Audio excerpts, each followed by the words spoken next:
En application de l'article 94, alinéa 1 et 3 de la Constitution et de l'article 3 du règlement du Sénat, la date d'ouverture de la session ordinaire du Sénat pour l'année 2020 est en principe fixée au vendredi 10 avril 2020.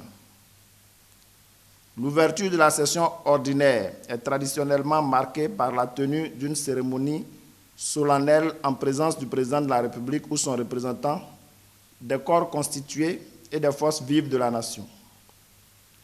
Au regard de la situation sanitaire liée à la pandémie du Covid-19, le président de la République et le Conseil national de sécurité ont arrêté des mesures en vue d'assurer la protection de l'ensemble de la population ivoirienne.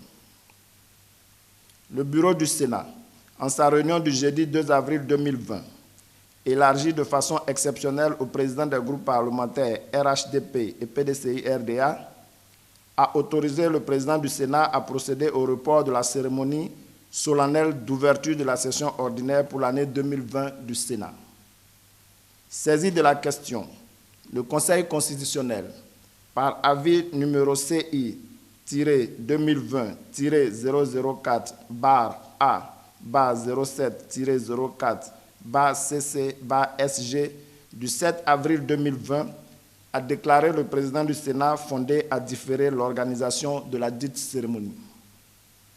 Ainsi, M. Jeannot Ahoussou Kouadio, président du Sénat, 1. Informe, Mesdames et Messieurs les sénateurs, les autorités politiques, administratives et coutumières, Mesdames et Messieurs les membres du corps diplomatique, la presse nationale et internationale, ainsi que l'ensemble de la communauté nationale, que la cérémonie solennelle d'ouverture de la session ordinaire pour l'année 2020 du Sénat ne se tiendra pas pour les raisons sus-indiquées. 2.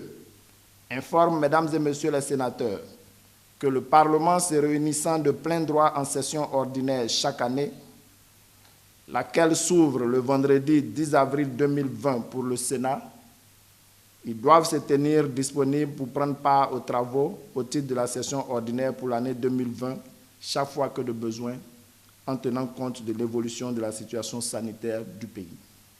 3. Dit que le bureau se réunira régulièrement sous sa présidence pour évaluer et apprécier l'évolution de la situation sanitaire en liaison étroite avec les autorités compétentes.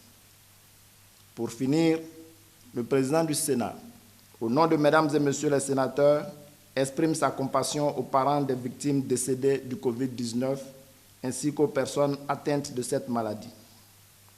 Il souhaite à ces dernières un prompt rétablissement. Il invite par ailleurs l'ensemble de nos concitoyens à faire preuve de discipline et de civisme en se conformant scrupuleusement aux mesures de précaution sanitaire prescrites par le gouvernement.